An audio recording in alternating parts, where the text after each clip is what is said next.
오늘 우리에게 주시는 하나님의 말씀 요한복음 17장 6절부터 7절이 되겠습니다. 오늘의 말씀은 요한복음 17장 6절부터 10절 말씀.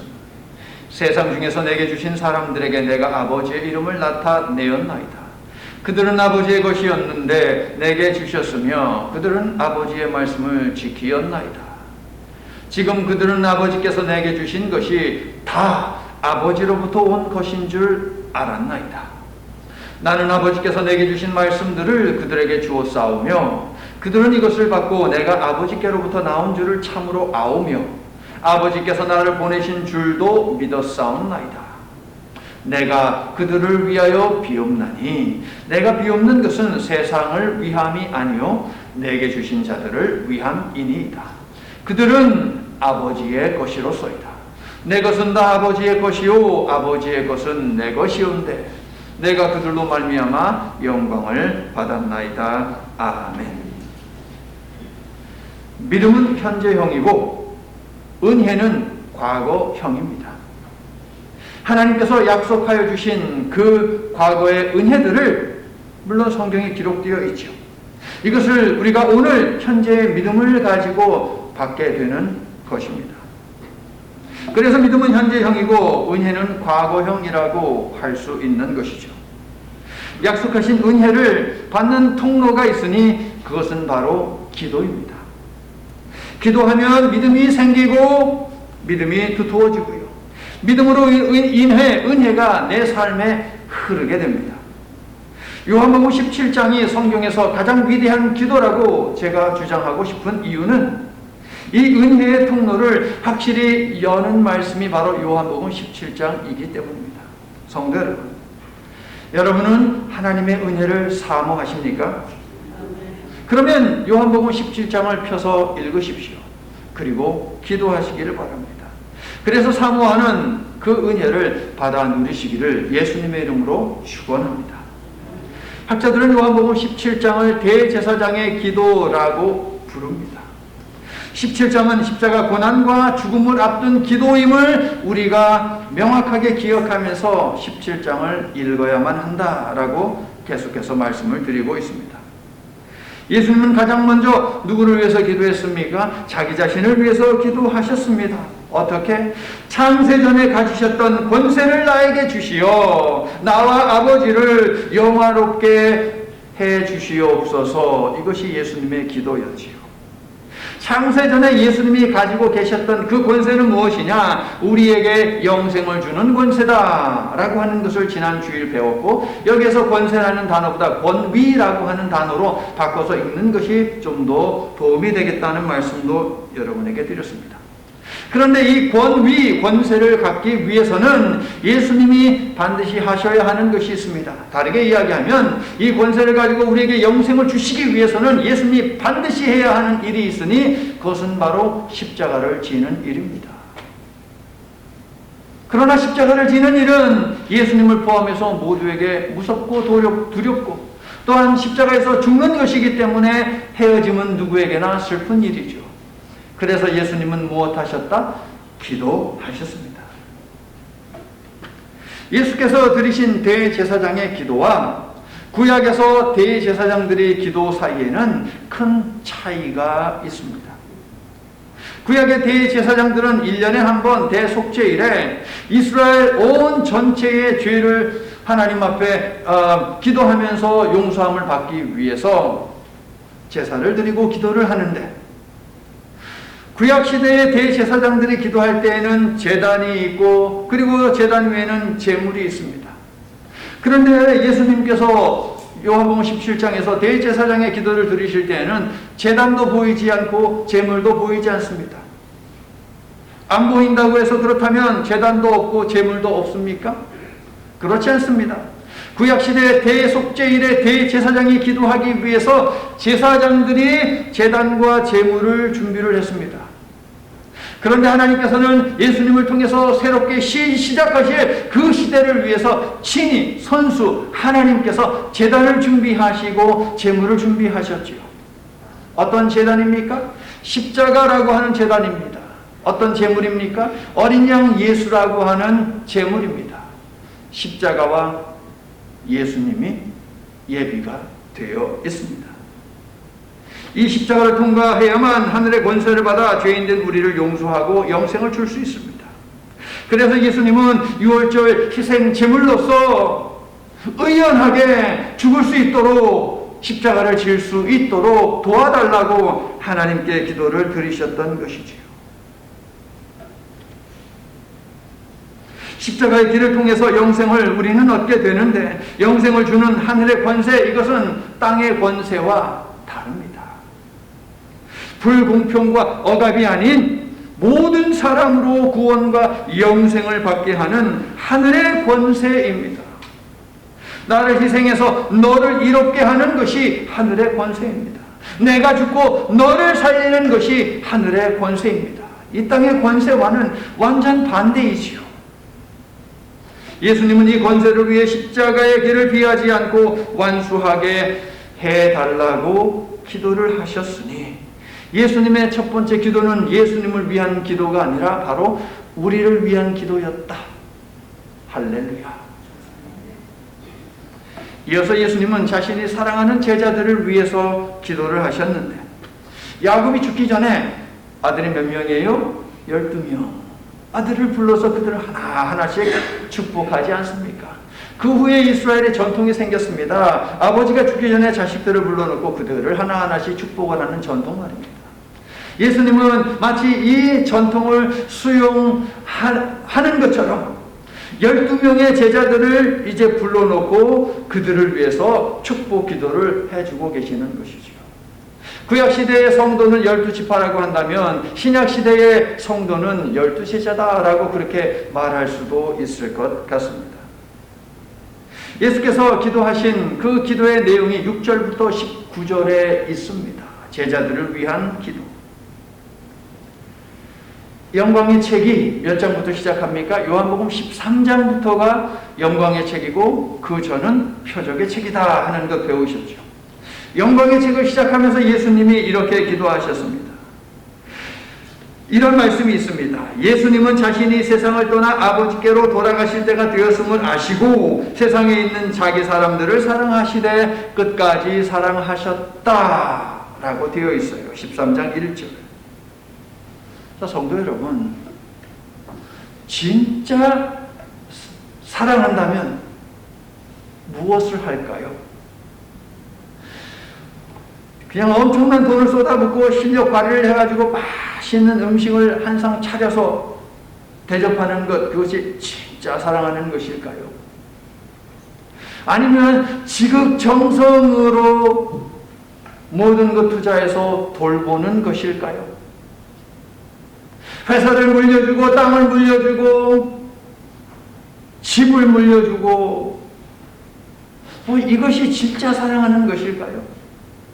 억척같이 엄청나게 돈을 많이 모아서 죽기 전에 그것을 물려주는 것, 이게 진짜 사랑하는 것일까요, 여러분?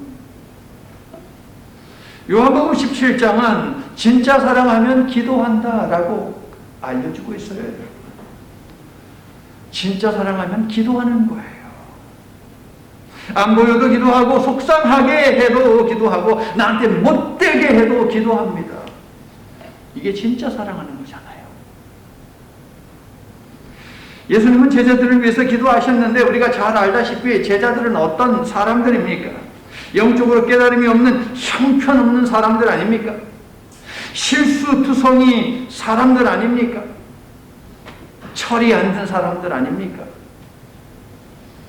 여러분, 철 안 든 사람하고 사는 거 힘들죠? 철 안 든 사람하고 사는 거 힘들어요. 몇 분 이렇게 웃는 분들이 있어. 속이 있으니까 웃는 거지. 철없는 사람 누구예요? 여러분이 생각할 때, 여러분의 삶에서 자식입니까? 직장 동료입니까? 아니면 부모입니까? 배우자입니까? 아니면 여러분 자신입니까? 철없는 사람하고 사는 것이 힘들죠. 예수님은 철없는 제자들을 사랑하셨습니다. 무한한 사랑을 계속 주었음에도 제자들은 깨달음 없고 자리 다툼이나 하고 배신까지 했습니다. 그러나 예수님은 그들을 포기하지 않으셨습니다. 그들을 비난하지도 않으셨습니다. 그들이 알아듣기를 바라며 지속적으로 가르치며 기도하셨지요. 믿음을 가지고 그들이 변화될 그 미래를 바라보면서 기도하셨어요. 설교 제목이 바로 그 이야기를 하고 있는 거예요. 믿음을 가지고 미래를 내다보며 확신했기 때문에 예수님은 정말 그런 어떻게 좀 심하게 표현해서 개차반 같은 그러한 제자들임에도 불구하고 그들을 위해서 기도하셨어요. 자, 6절을 보면 이런 정말 못난 제자들을 예수님이 어떻게 생각을 하고 있는지 나와요. 6절을 보면. 첫째, 예수님은 제자들이 세상에서 내게 주신 사람들이라고 하시죠. 세상이라고 하는 것은 우리가 생각하는 그 세상이기도 하지만 성경에서 세상은 무엇이냐? 구체적으로 하나님과 무관한 세계관을 가지고 가치관을 가지고 권세를 가지고 지혜를 가지고 등등등 이런 것들을 가지며 사는 사람들을 세상이라고 이야기합니다. 요한복음에서는 유대인들, 특별히 유대 종교 지도자들을 지칭하는 것이 세상이다 라고 여러 차례 말씀을 드렸습니다. 그러한 사람들 가운데서 제자들을 선택해서 나한테 주셨습니다 라고 예수님이 지금 그렇게 말씀하시는데 누가 예수님한테 준 거예요? 바로 이어지는 말씀 속에 있어요. 두 번째로 예수님은 그들은 아버지의 것이었는데 내게 주신 자들이라고 말씀하시네요. 자, 2절을 보아도 지난주 본문 2절을 보아도 그렇게 말씀하시죠. 예수님은 제자들이 비록 자신의 사랑하는 사람들이지만 틀림없는 사실이지만 그들은 자신에게 속하기 전에 하나님께서 택하셔서 하나님을 위해 살도록 부르신 하나님의 사람들이다 라고 그렇게 고백을 하고 있는 것입니다. 9절에도 이러한 사실이 나옵니다. 내가 비웃는 것은 세상을 위함이 아니요 내게 주신 자들을 인함이니이다. 그들은 뭐라고 나와요? 아버지의 것이로소이다 라고 말씀합니다. 바울도 로마서 8장 29절과 30절에서 같은 생각으로 피력을 하는데요. 하나님이 미리 하신 자들을 또한 그 아들의 형상을 본받게 하기 위하여 미리 정하셨으니 이는 그로 예수로 많은 형제 중에서 맏아들이 되게 하려 하심이라. 또 미리 정하신 그들을 또한 부르시고 부르신 그들 또한 의롭다 하시고 의롭다 하신 그들 또한 영화롭게 하셨느니라 라고 되어 있습니다. 자, 성도 여러분, 철없는 사람하고 사는 것은 참 힘들다라고 했는데요. 6절, 예수께서 제자들을 어떻게 하셨나라고 하는 이 사실을 우리가 떠올린다면 그 철없는 사람들을 우리도 참아줄 수 있다는 거예요, 여러분. 계속 실망시키고 화나게 하고 서운하게 해도 하나님이 나에게 주신 사람이다 라고 하는 이 생각을 우리도 동일하게 한다면 우리는 하나님께 맡길 수 있는 것이지요. 자녀가 누구 거예요? 배우자는 누구 거예요? 부모는 누구 거예요? 친구는 누구 거예요? 이웃은 누구 거예요? 동료는 누구 거예요? 다 아버지의 것입니다 라고 고백하면 그러면 여러분 철없는 사람들을 우리도 참아줄 수 있어요. 도저히 참기 힘들 때 여러분 이렇게 기도해 하시기 바랍니다. 아버지, 이 사람은 아버지의 것이오니 다 알아서 하십시오. 책임을 전가하는 것처럼 들리는지 몰라도 이거 대단한 신앙 고백이고 성경에 근거한 기도입니다, 여러분. 내가 싸매고 있다고 해서 문제가 해결됩니까? 여러분, 자식의 문제가? 안 되잖아요. 부모의 문제가 해결됩니까? 안 되잖아요. 배우자의 문제 해결 안 되잖아요. 내 문제는 나도 철없을 때 있잖아요, 여러분. 그게 해결됩니까? 안 되잖아요. 그러니까 어떻게 기도한다? 아버지의 것이오니 다 아버지가 알아서 하시옵소서. 그렇게 하세요, 여러분. 저도 아이들 위해서 기도할 때 그렇게 해요. 막 속상하고 화도 나고 걱정도 되고 뭐 그러잖아요. 아버지의 것이오니 아버지가 알아서 하시옵소서. 자, 17장에서 예수님이 제자들에 관해 하신 말씀을 보면 문법적으로 완료형 시제가 많이 있어요. 무슨 이야기이냐 하면 여러분 감 잡을 거예요. 자, 6절을 보시면 예수님은 제자들이 아버지의 말씀을 지켰다 라고 하십니다. 7절에서는요. 예수님의 모든 것이 아버지에게서 온 것임을 알았다고 하시죠. 8절에서는 이 사실을 믿었다고 하십니다. 10절에서는 제자들로 인해 영광을 받으셨다라고 되어 있어요. 즉 제자들이 영광을 돌렸다라고 하는 말이죠. 질문: 제자들이 정말 그랬습니까? 제자들이 정말 지켰고 알았고 믿었고 영광을 돌렸습니까? 말도 안 되는 소리 하나도 하지 않았어요. 여러분, 제자들 계속해서 예수님 실망만 시켰죠. 예수님의 가르침을 알지 못했고 믿지도 않았고 가르치신 말씀을 지키지도 않았습니다. 영광을 돌리기는커녕 영광을 가렸습니다. 그리고 잠시 후면 대부분의 제자들이 떠나갈 것입니다. 그럼에도 불구하고 예수님은 했다라고 말씀을 하십니다. 왜 그러셨을까요? 오늘 설교 제목인 것이에요, 여러분. 예수님은 제자들의 지금까지의 모습이 아닌 앞으로의 모습에 주목을 하고 계시기 때문에 아직은 하지 않았지만 이미 하신 것으로 보고 계시다는 거예요, 여러분. 예수님의 기도의 시선은 과거의 제자들이 예수님을 어떻게 따라다녔는지에 있지 않습니다. 현재 그들이 예수님을 위해서 무엇을 하고 있는지에도 없습니다. 미래의 제자들이 성령을 받아 어떻게 변화될 것인가에 예수님의 시선이 고정되어 있다는 거예요, 여러분. 예수님의 증인으로 살게 될 그 영광스러운 미래의 모습을 확신하면서 그것을 오늘의 현실로 받아들이면서 예수님은 기도를 하신 것이에요. 미래의 제자들은 과거에 주신 예수님의 은혜를 현재의 믿음으로 받을 것이고 계속해서 미래에도 십자가 복음의 증인이 될 것입니다. 사도행전을 보면 우리는 확실히 알 수 있어요. 히브리서 11장 1절 유명한 말씀이 있죠. 믿음은 바라는 것들의 실상이요 보지 못하는 것들의 증거다.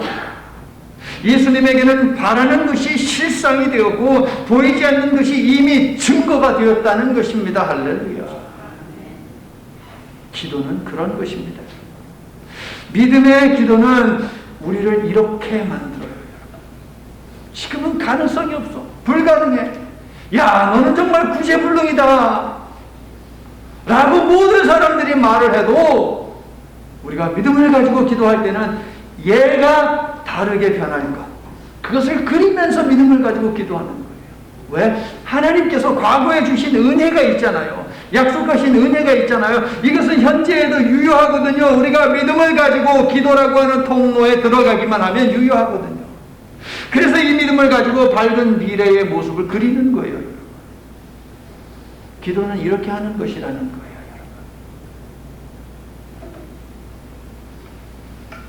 예수님이 제자들의 변화된 미래를 확신하며 앞으로의 일에 초점을 맞출 수 있었던 이유는 무엇이냐? 제자들은 하나님께서 하나님의 일을 위해 선택하신 하나님의 사람들이기 때문이라고 생각을 하셨기 때문이에요. 다시, 자식은 누구 거다?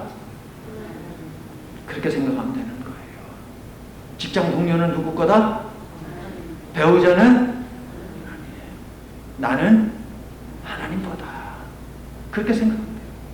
하나님이 자기 아들의 핏값을 주고 사셨는데 그런 사람이 드리는 기도를 하나님이 외면하시겠습니까, 여러분? 그것이 바로 기도이고 그것이 바로 믿음인 것이에요, 여러분. 하나님이 택해서 자식으로 주셨고 하나님이 택해서 직장 동료로 주셨고 하나님의 선택이 틀릴 리 없습니다. 믿으면 아멘 합시다. 하나님의 구원 방법인 십자가 죽음과 부활 사건을 체험하고 나면 그때의 제자들은 믿을 것이고 예루살렘과 온 유대와 사마리아와 땅끝까지 이르러 예수 그리스도의 복음을 증거하는 증인이 될 것입니다. 예수님은 그것을 보신 거예요. 성도 여러분, 십자가가 이처럼 위대합니다. 철없는 사람도, 속속이는 사람도, 배신한 사람도 하나님의 일을 하도록 바꾸는 힘이 바로 십자가에 있는 거예요.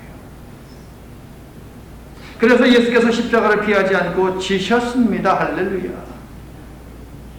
나는 여러분에게 철없는 바로 그 사람도, 여러분 자신이 되었던, 자녀가 되었던, 배우자가 되었던, 아니면 부모나 다른 가족들이 되었던, 친구가 되었던, 이웃이 되었던, 십자가 구속의 은총을 받아 영광의 사람으로 변화될 수 있기를 예수님의 이름으로 축원합니다. 저 제목을 기억하면 여러분은 그런 기도를 드릴 수 있습니다. 하나님께서 하나님의 말씀을 통해서 은혜를 약속하셨다. 과거에 약속하셨어요. 과거에 약속하신 그 은혜를 내가 현재 지금의 믿음을 가지고 기도하는 거예요. 달라고. 약속하셨으니 달라고 말이에요. 그리고 달라고 할 때 어떻게? 이미 하나님께서 약속하셨기 때문에 나에게 주신다라고 하는 그 확신을 가지고 미래의 그 모습을 그리며 기도한다 라는 거예요. 그래서 은혜는 과거형, 믿음은 현재형. 그 다음에 되어질 것, 그것은 미래형이 되겠죠. 자, 이제 6절하고 9절을 우리가 좀 심층적으로 봐야 하는데, 죄송하게도 부득불 문법적인 것을 제가 설명을 좀 드리지 않을 수가 없어요. 자, 6절을 보시면 그들은 아버지의, 그 다음 읽어주세요. 것이 얻는데, 그들은 아버지의 것이 얻는데, 과거형입니다. 과거형. 영어 성경에 있는 분들 보세요. Yours, they were 라고 되어 있습니다. 당신의 것, 그들은 당신의 것이었습니다. 그리스 성경을 보아도 yours라고 하는 거기에 해당하는 단어가 가장 먼저 나옵니다. 무슨 이야기입니까? 제자들은 아버지의 것임을 강조하기 위해서 그리스 성경은 문법 단어를 그렇게 위치를 시켰습니다. 제자들은 틀림없이 아버지의 것이다. 아버지의 것입니다. 이 사실을 강조하고 있어요. 예수님은 6절에서 제자들이 과거에 아버지의 것이었음에 초점을 맞추고 있어요. 제자들은 과거에 아버지의 것이었습니다. 자, 그런데 9절을 보세요.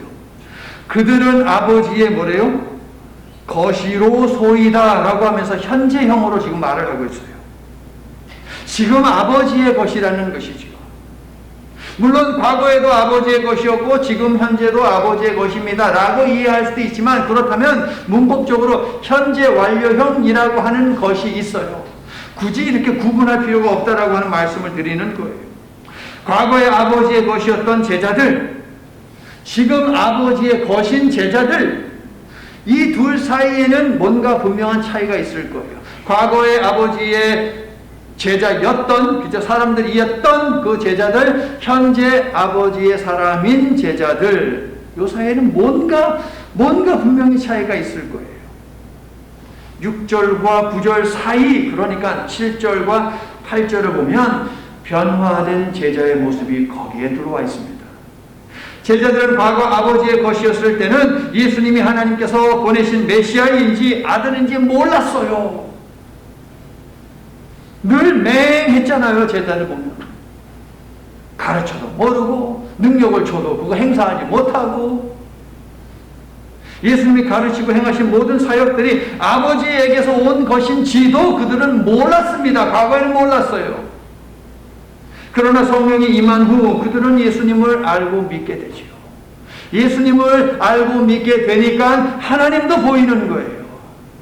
하나님의 사랑이 어떤 것인지, 이 사랑을 우리에게 주기 위해서 하나님이 품고 계셨던, 그리고 우리에게 베푸신 그 계획이 무엇인지도 다 그것이 보이는 것이죠.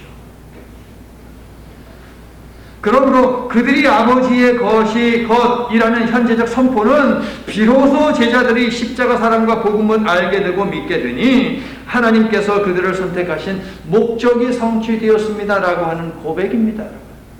아버지 하나님께서 과거에 어떤 목적이 있기 때문에 제자들을 불러주셨지요. 저들을 나의 제자로 불러주셨지요. 그런데 제자들이 이제 성령을 받게 되면 아버지 하나님께서 보내신 대로 나도 알게 되고 아버지도 알게 되어서 이들이 이제 증인으로 살게 될 것입니다 라고 예수님이 지금 고백을 하고 있는 것이고 선포를 하고 있는 것이니, 하나님이 약속하신 것, 계획하신 것, 이것이 성취되었습니다 라고 하는 선포라고요. 자, 저는 저를 생각할 테니까 여러분은 여러분을 좀 생각을 한번 해보세요. 철 드는데 시간이 필요하죠. 철 드는데 다 때가 있죠. 물론 평생 동안 철 안 드는 사람들도 있기는 있더라고요, 보면. 자, 예수님과 함께 많은 시간을 보낸 제자들이었지만 그들 역시 철 들지 못했습니다. 그런데 철 들기 위해서 그들에게도 시간이 필요했습니다. 하물며 여러분과 함께 하고 있는 사람들이겠습니까, 여러분?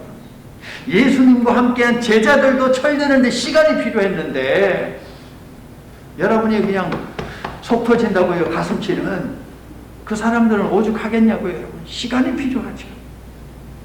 하지만 누군가의 기도를 받는 그 사람은 반드시 꼭 철이 들게 되어 있습니다. 믿으시면 아멘 합시다. 그러므로 포기하지 마십시오. 제자들을 그렇다면 변화시킨 것은 무엇입니까? 8절을 읽어주세요. 시작. 나는 아버지께서 내게 주신 말씀들을 그들에게 주었사며 그들은 이것을 받고 내가 아버지께로부터 나온 줄을 함으로 아오며 아버지께서 나를 보내신 줄도 믿었사옵나이다. 뭐 했어요? 말씀이 그들을 변화시켰어요. 제자들을 변화시킨 것은 말씀입니다. 여러분, 참 믿음은 어디에서 나옵니까? 참 지식에서 나오는 거예요. 하나님의 말씀을 바로 아는 데서 참 믿음, 진정한 믿음이 나오는 것이죠, 여러분. 그런데 문제가 있습니다. 이 말씀 누구에게나 다 있습니다. 글을 아는 사람이라면 다 읽습니다. 하지만 이 말씀을 읽는다고 해서 변화가 모든 사람들에게 찾아오는 것은 아니지요. 언제 이 말씀으로 변화가 됩니까? 성령이 임할 때. 성령이 임해야 돼요. 그런데 성령이 임하게 하기 위해서는 예수님이 십자가에 죽으셔야 합니다. 그게 하나님의 계획이에요. 그런데 십자가는 무서워요, 두려워요, 슬퍼요. 그래서 예수님이 기도하셨다고요. 십자가 포기하지 않게 하옵소서. 십자가 잘 지게 하게 하여 주시옵소서. 라고 예수님이 기도하시는 것이 1절부터 5절에 있는 것이다 라고 우리가 지난 주일날 배우지 않았습니까, 여러분? 성도 여러분, 여러분이 중보하는 사람들이 성령을 받아 하나님의 말씀에 귀를 기울이고 영적으로 그리고 정신적으로 철들 수 있도록 계속 믿음을 가지고 기도하시기를 바랍니다. 예수님처럼 구체적으로 그들의 변화된 모습을 그려가면서 기도하시기를 바랍니다. 자, 여쭤볼게요. 여러분은 여러분의 자녀들을 사랑하십니까? 당연하지요. 남들은 이런 말 저런 말 해도 나는 내 자식들 당연히 사랑하죠. 진짜 사랑하면 뭐한다? 기도한다. 여러분 자녀를 위해서 기도하십니까? 기도하지 않는다면 여러분은 여러분 자녀를 진짜 사랑하는 건 아니에요. 겉껍데기로만 사랑하는 거지. 잘 생각해 보세요, 여러분. 여러분이 죽고 나면 그렇게 끔찍히 사랑했던 그 자식 누가 돌봅니까? 누가 사랑해 줍니까, 여러분? 아무도 없잖아요. 영원하신 하나님께 여러분의 자녀를 맡겨야 그러므로 진짜 그 자녀를 사랑하는 것이라고요. 우리는 죽고 이 땅을 떠나지만 하나님은 영원히 우리와 자녀들과 함께하기를 원하시는 분이거든요. 그러므로 우리가 자녀를 진짜 사랑한다면 비가 오나 눈이 오나 매일매일 바로 그 시간 하나님 앞에 어김없이 자녀를 위해서 기도해야 한다는 것입니다. 영원하신 하나님께 맡겨야 자녀를 진짜 사랑하는 거예요. 동의하시면 아멘 합시다. 그러므로 여러분, 아직 시간 정하지 않았다면 지금이라도 늦지 않았어요. 시간 정하세요. 하루에 24시간 중에 가장 여러분에게 적당한 시간 있잖아요. 기도하세요. 정해서 기도하세요, 여러분. 하나님이 왜 이 강대상에서 계속 반복해서 이 말씀을 여러분에게 전하게 하십니까? 하나님은 지금 축복을 쥐고 있어요. 여러분에게, 여러분의 가정에게 주기 위해서 지금 축복을 쥐고 있다고요, 여러분. 나는 여러분이 이것을 볼 수 있기를 축원하고, 그리고 하나님 앞에 시간을 정해놓고 기도함으로 하나님께서 이 주고 있는 이 축복을 모두 다 가져가시기를 예수님의 이름으로 간절히 축원합니다. 예수님은요, 자신이 아버지에게서 본 것과 들은 것을 그대로 증언하신다라고 3장 11절, 8장 38절에서 말씀하셨고요. 17장 4절과 7절과 8절에서도 동일하게 말씀을 하고 계십니다. 나는 아버지 것을 제자들에게 준 것입니다 라고 말해요. 7절 보세요. 지금 그들은 아버지께서 내게 주신 것이 다 아버지로부터 온 것인 줄 알았나이다. 예수님은 다시 한번 자신의 모든 사역은 아버지에게서 온 것임을 밝히시며 제자들이 이 사실을 알게 되었다고 미리 말씀하세요. 지금 예수님이 아버지께 이 기도를 하고 있는 이 순간에는 제자들은 몰라요. 믿지 못했어요. 말씀에 순종하지 않았습니다. 증인으로 살지 못했습니다. 그런데 예수님은 미래를 지금 내다보고 있어요. 그것을 그려가면서 아버지께서 이루어 주신다. 아버지께서 나에게 주신 제자들이기 때문에 얘네들은 아버지의 것이니 아버지가 반드시 바꾸신다 라고 하는 그 믿음을 가지고 기도하셨습니다. 성도 여러분, 예수님은 사역 내내 자기를 위해서 말하고 자기를 위해서 행동하신 적이 단 한 번도 없습니다. 하나님과 온전히 하나가 되어서 철저히 하나님만을 생각하셨지 자기 주장, 자기 철학, 자기 논리를 펴신 적이 단 한 번도 없어요, 여러분. 우리를 도우시는 성령님도 마찬가지다라는 것 16장 13절에서 15절이 우리들에게 밝히고 있죠. 그런데 여러분, 우리는 어떻습니까? 모든 문제를 나에게 초점을 맞추지 않습니까, 여러분? 내 생각이 대부분 맞고 네 생각은 대부분 틀려. 내 주장은 언제나 옳고 네 주장은 어쩌다 한번 맞아.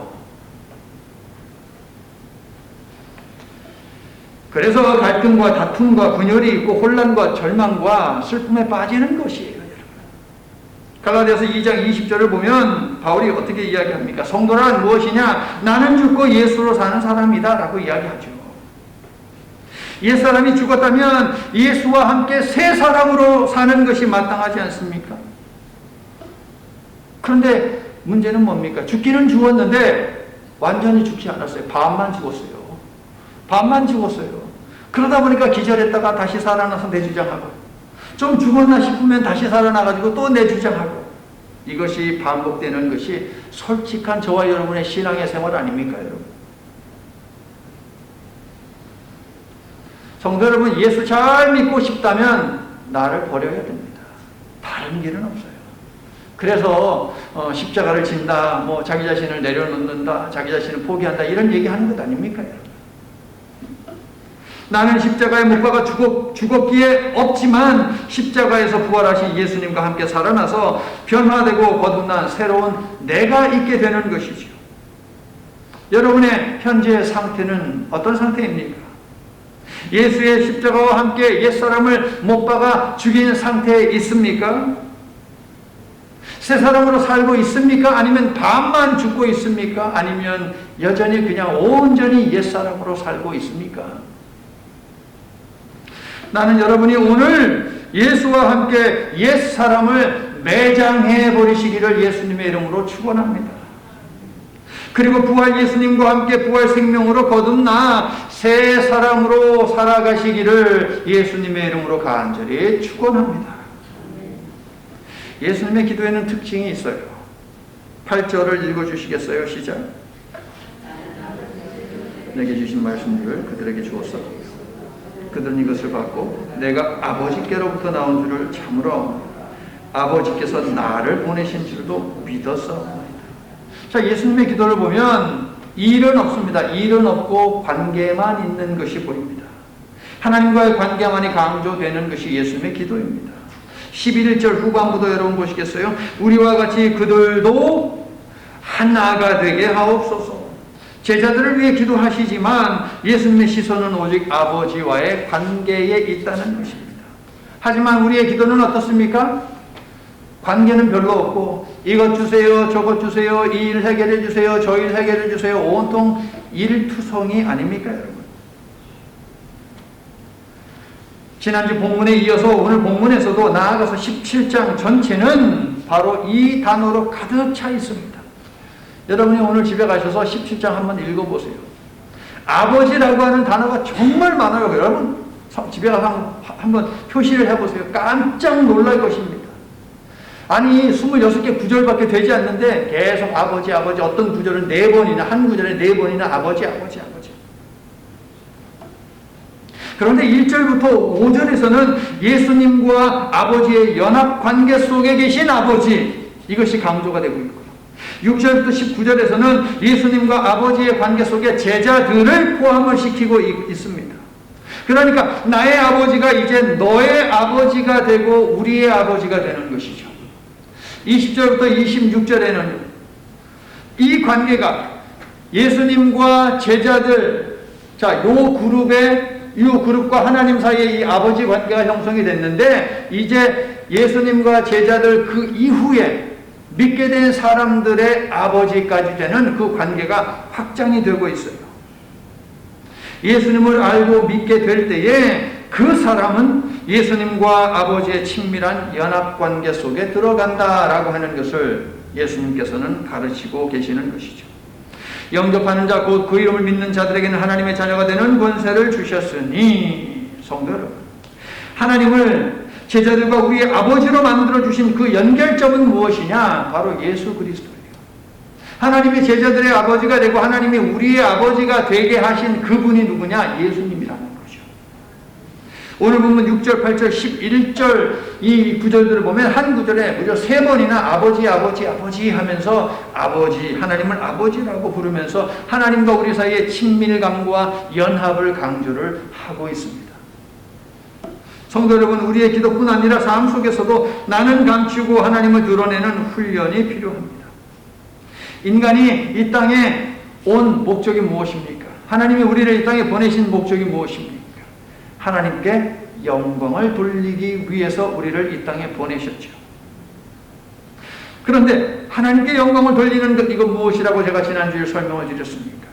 사랑과 진리와 용서와 긍휼의 하나님과 그분의 나라를 내 삶을 통해서 드러내는 것, 이것이 바로 하나님께 영광을 돌린다라는 것의 의미가 됩니다. 십자가에서 나를 죽여야 나를 살리신 예수님이 드러날 수 있는 것이죠. 그러므로 하나님께 영광 돌리기 위해서는 내가 죽어야 되는 거예요. 성격 안 바뀐다, 습성 안 바뀐다, 말투 안 바뀐다 말하지 마십시오. 차라리 바꾸고 싶지 않다라고 하는 것이 솔직한 말이죠. 십자가 은혜를 주셨으니 내가 바뀌고 말리라라고 결단하고 바뀐 그 모습을 그리면서 기도하는 거예요. 여러분이 중보하며 기도하는 대상자들이 또한 앞으로 변할 모습을 그리면서 기도를 하는 것입니다. 이미 주신 은혜를 떠올리며 오늘 일하는 시간 속에서 믿음으로 매일매일 기도하시기를 바랍니다. 성숙은 기도에서부터 시작하는 거예요, 여러분. 성도 여러분, 기도는 과거의 은혜를 현재의 믿음으로 받게 하는 신비한 통로입니다. 기도는 나로 하여금 하나님과의 친밀한 관계로 나아가게 하고 또한 유지하게 하는 은혜의 모퉁이 돌입니다.